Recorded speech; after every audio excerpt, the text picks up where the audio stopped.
Samsung adds new Galaxy AI features, a larger battery, and a faster processor to offset the Galaxy Z Flip 6's higher cost, but the flip phone still struggles to justify its new price, especially when rivals like the Motorola Razr Plus 2024 cost the same as before. I know price hikes seem inevitable for every gadget, but it does make it harder to convince people used to shelling out $999 that they should pay $1,099 for the Galaxy Z Flip 6 instead. This base model comes with a generous 256GB of storage and 12GB of RAM.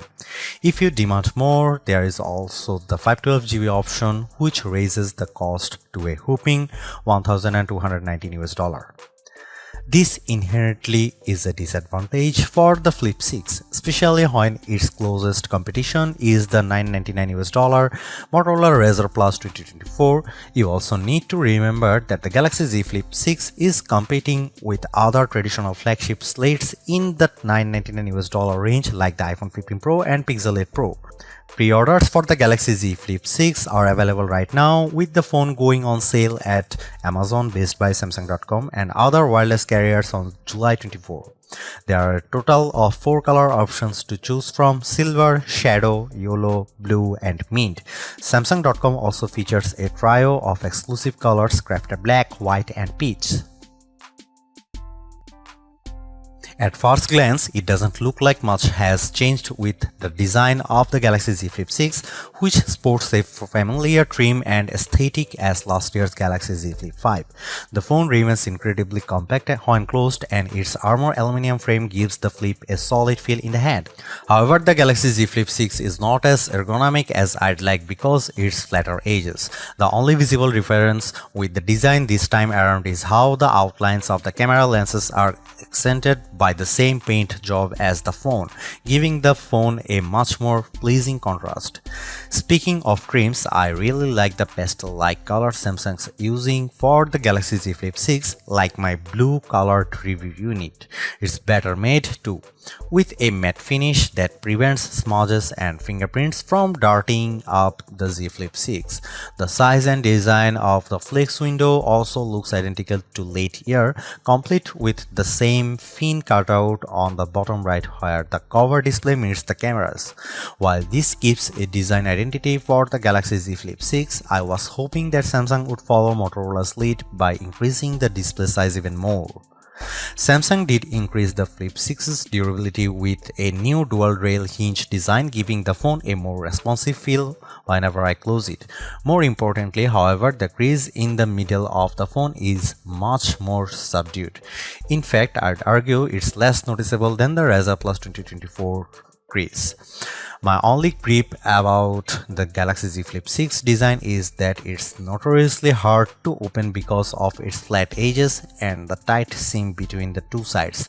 I wish there was a lip of some kind around the edge, because even getting my fingernails in between the two halves to properly open, so unfolding the phone one-handed is harder. On another note, I am delighted by the dose of personalization that's added to the Flip 6 when it's paired with the new Flip suitcases that combine interactive block screens to the flex window. There are even a couple of new ones I checked out with built-in LEDs that light up the back of the phone, which takes power via the phone's wireless charging. These add-ons go a long way to make people take notice of the phone. If you look solely at the specs, you will find that there is nothing immediately different about the displays on the Galaxy Z Flip 6. That goes for both its inner and outer display. The latter's a 6.7-inch Full HD Plus Super AMOLED with a dynamic refresh rate up to 120Hz, while the outer screen is a 3.4-inch AMOLED touchscreen with a 60Hz refresh rate. While I am not opposed to these specs, I still wish that Samsung increased the size of its outer display at the very least. more so after Motorola added a larger screen to the exterior of the Razr Plus 2024. What I am more concerned about is how these displays perform. Samsung's claim of 2600 nits for the inner display is bold, but our benchmark testing reveals a peak brightness of 1942 nits.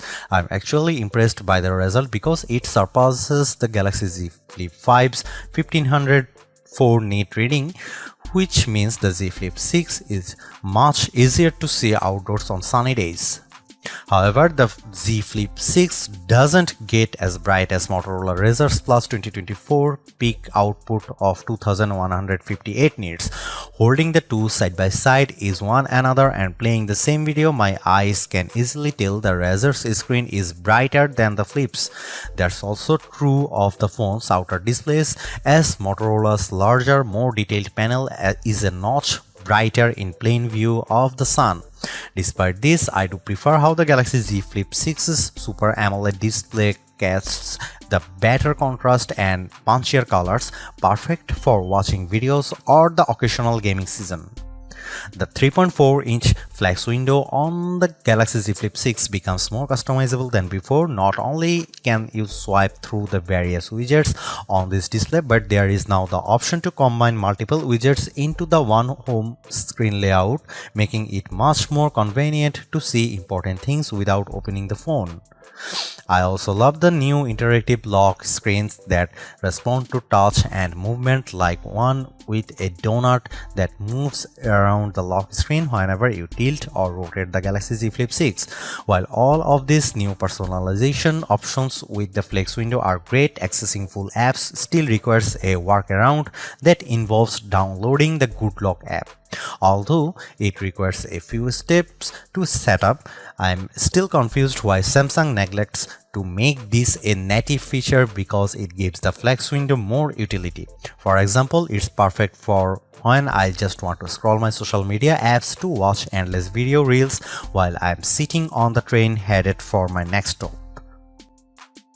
I am very excited for the cameras in the Galaxy Z Flip 6. That's because the phone now features an upgraded 50 megapixel main camera paired with 12 megapixel ultra wide lens. The former is a huge step up from the Z Flip 5's 12 megapixel camera, but it is made better because of how the Galaxy Z Flip 6 leverage pixel binding to offer a reasonable 2x zoom with optical lag quality.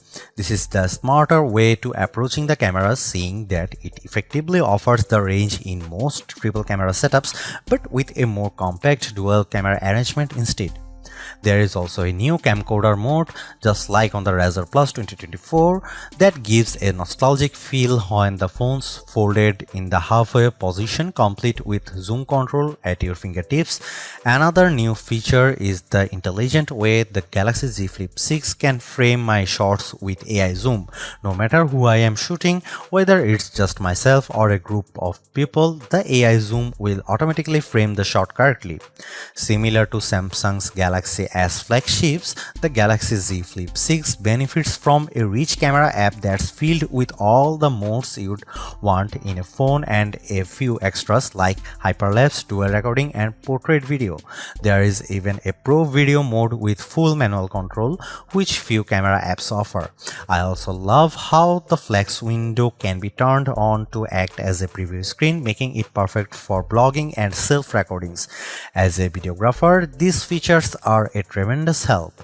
The Galaxy Z Flip 6 is undoubtedly a phone for creators with its rich set of features and tools, but ultimately its camera performance will show me if it's worthy of being a best camera phone contender. Here are some camera samples of Samsung Galaxy Z Flip 6.